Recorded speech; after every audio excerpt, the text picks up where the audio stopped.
Chapter 31, Sunday, November 21st, Millionaires for the Month. Felix. Felix wore a dark suit with his Nike flights and stood next to his mom and sister, smiling until his cheeks hurt, and his bottom lip felt like it might split open. "One more," said the photographer. Felix knew the one more promise was a lie because he'd heard it repeated from 3 times already. After that seemed like a few million pictures, the wedding finally began. Michelle and her father went down the aisle first. Then Georgie grabbed Felix's elbow. Her arm shook. He hadn't been nervous, but seeing his jittery, her sister jittery, made his stomach flip, and all he had to do was walk her down to the front. "You look beautiful," he whispered as they stepped onto the white carpet.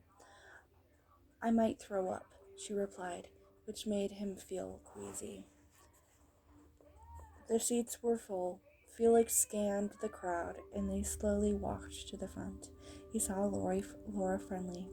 That was a shock. He hadn't sent an invitation, but never expected her to show up. Then he spotted Mr. and Mrs. Porter, Reggie, Alma, and the back of Benji's head. How long had Benji going to ignore him? Did he really think they didn't need to work together? Yesterday, Felix had done well on his own. He'd rented out a South Bank Speedway and driven the Bugatti. How many 12-year-olds can say that? With a nervous Reggie riding shotgun. He more coasted than drove, taking about 10 minutes to go around a quarter-mile track. And when he left Freebie alone in the car for 2 seconds, the dog chewed the steering wheel, thus ensuring they weren't getting their security deposit back. He'd ordered ugly designer's clothes from Bloomingdale.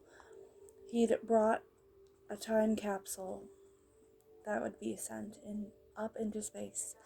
And now he owned 7 Stetson Dynamite creamer cowboy hats, one for every day of the week. After the ceremony, where no one vomited, Felix endured a few more pictures before going to the party.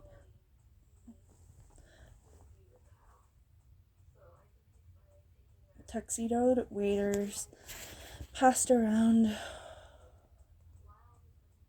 hors d'oeuvres and drinks. Felix wandered around the ballroom looking for Benji, but bumped into Laura Friendly first. "This was quite an event," he said, sipping a glass of champagne. "I assume you paid." "We did, and it completely within the rules," he said defensively. "Everything checked by Mr. Trumps." First Bank of New York, current balance $2,238,116.32. Recent transactions: November 20th, Bloomingdale's $13,645.80. November 20th, InStar's time capsules $9,999. November 20th, Stetson's hats $45,118.08. November 20th, South Bank Speedway track rental 2 hours, $75,000. "I'm sure," he said, "you strike me as a rule follower, someone who doesn't color outside the line, someone who tells the teacher that she forgot to assign homework, someone who'd return money if he found it lying on the street." He wasn't sure if he should say thank you or be insulted. "You've thrown a lovely reception. Enjoy it." He raised her glass like a toast. "My wedding was a disaster. And it included a literal tornado. We hid in the bathroom for half an hour. I should have seen it as a sign of things to come. You're married? Felix asked. He read her book on business and getting ahead. It didn't say much about her personal life and never mentioned a husband. Was, she answered quickly. Lasted less than a presidential term, though I'm still paying for it, literally. Is that what you do over? Not get married? What are you talking about, my boy?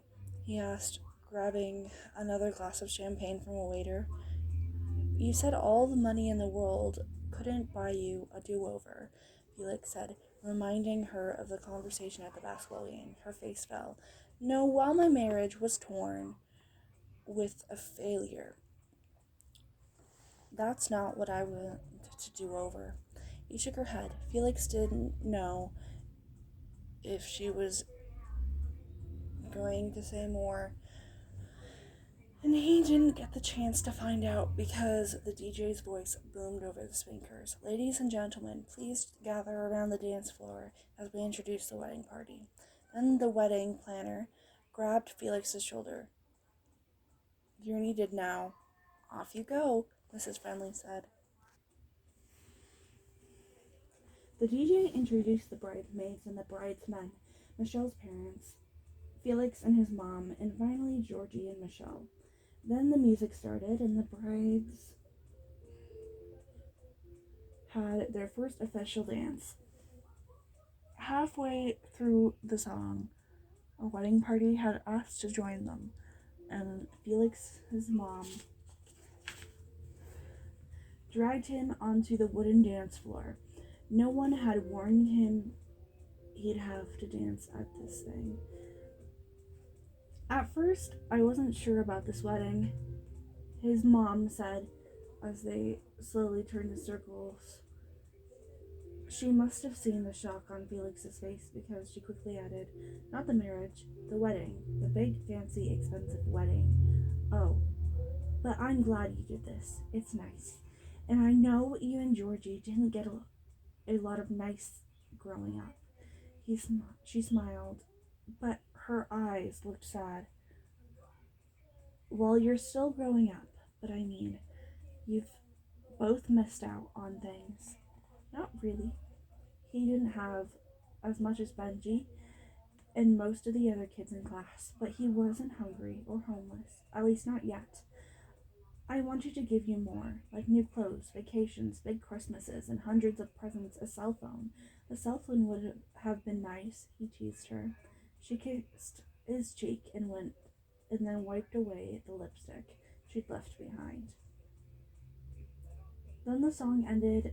Everyone was ordered to their assigned tables, but Georgie pulled Felix aside. Thank you again, Felix. This was the wedding of my dreams.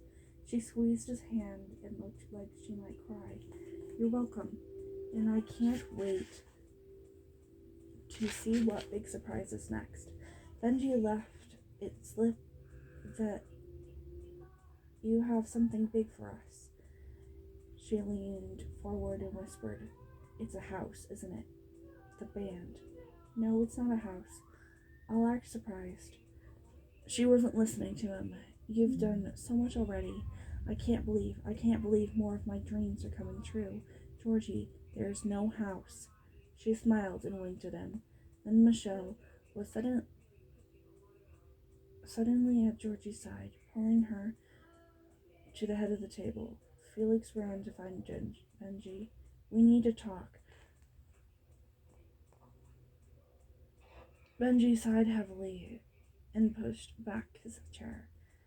He groaned as he got up from the table, like it took tremendous strength and energy. Is the band here? Felix asked, and they'd stepped out of earshot. Yep, they're sitting up in the country yard. Benji gestured with his thumb. Felix could see the men carrying equipment through the hallway. And it costs $1 million? With expenses, It'll be 1.1 million. Benji spun his fingers in a mock celebration. Awesome, right? No. Every cell in Felix's body was telling him to pull the plug, but they were close to winning. After the wedding, the concert, they'd have less than 1 million left. That was the end game. He could buy Georgie and Michelle a house in December. This was not what Georgie really wants, he said. Well, life is full of disappointments, Benji pushed past Felix.